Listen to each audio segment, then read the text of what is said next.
Քո հրաշքն ամեն օր ուղերձների շարք։ Երրորդ քայլը դիմացինի ցավը քո սեփականը դարձնելն է։ Մենք շարունակում ենք «Ինչպես է ծնվում Աստծուն ծառայելու տեսիլքը» անվանումը կրող ուղերձների շարքը։ Նախորդ ուղերձի մեջ մենք տեսանք, որ տեսիլքի ձևավորման երկրորդ քայլը տվյալ կարիքը նկատելուց հետո այդ կարիքի կամ դժվարության ցավը զգալն է։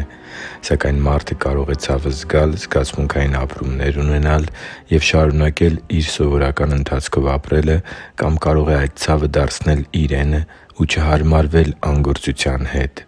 Սիրելի՛ բարեկամ, երբ Աստծուն ծառայելու կարիքից ծնած ցավը դարձնում ես քո սեփականը, այլևս չես կարող չծառայել Աստծուն։ Ինչպես ատամից չթուլացող ցավը մարդուն ստիպում է գնալ ատամնաբուժարան, այնպես էլ քո նկատած կարիքի ցավը քեզ ստիպելու է ամեն բան անել՝ աղոթել, ծոմ պահել, կրթվել, խոնարհվել, զիջել ու զոհաբերել, բայց հասնել նրան, որ սկսես գործել հանուն այդ կարիքի կամ խնդրի լուծման։ Սակայն սա տեղի կունենա միայն այն դեպքում, երբ քո տեսած կարիքն ու զգացածդ ցավը դարձնես քո սեփականը։ Օրինակ, շատերն են ծանոթ Մայր Թերեզայի ծառայությանը։ Նա Հնդկաստանում իր ծառայության տարիներին ամեն առավոտ բավականին վաղ էր արթնանում, հագնվում և գնում մոտակա աղբանոցները, որպեսզի փրկեր այն երեխաներին, որոնց ծննդաբերությունից հետո մայրերը լքում էին, որպեսզի չխնամեն, կամ քանի որ երեխաները հիվանդ էին, կամ էլ թերություններով էին ծնվել։ Ինչու՞ էր նա անում դա։ Քանի որ երեխաների ցավը նա դարձրել էր իր սեփականը։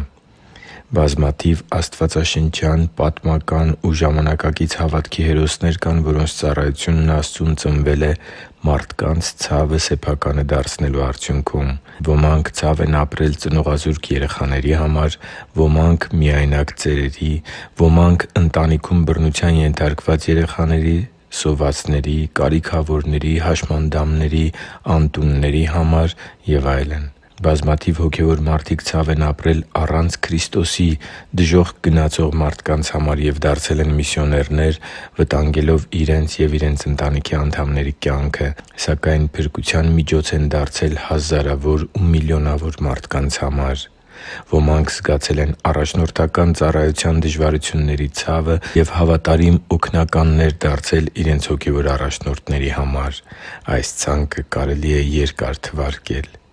Աստծու համար թանկ ու սիրելի՛ զավակ, իսկ դու պատրա՞ստ ես դիմացինի խնդրի առաջացրած ցավը կամ որևէ երևույթի ծնած դժվարության ցավը դարձնել քո սեփականը։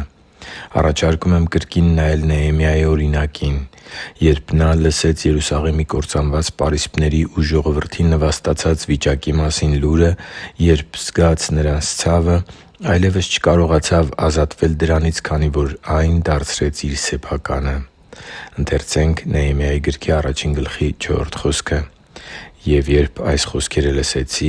նստեցի ու լաց եղա և սուգ արեցի մի քանի օր և ծոմ պահեցի ու աղոթք էի անում երկնքի Աստծու առջև» (Նեհեմիա 4․4)։ Ես հիշում եմ իմ այս օրինակ փորձառությունը, երբ տարիներ առաջ Աստված ինձ ցույց տվեց եկեղեցում նորադարձների ծառայության կարիքը, այն ասես դարձավ իմ մտածմունքների ու ձգտումների առանցքը։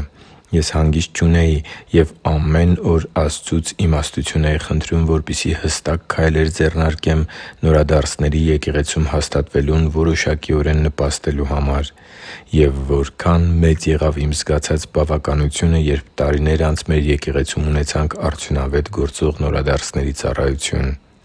Այսօր հատուկ կերպով աղոթում եմ քեզ համար, որպեսզի Տերը Ինքը քեզ ցույց տա այն կարիքը, որը համահունչ է Իր կողմից քեզ տրված կանչվածությանը։ Եվ աղոթում եմ նաև, որ մեկանաս այն խնդրի հետ, որի լուծման համար Աստված քեզ շնորհներ ու տաղանդներ է պարգևել։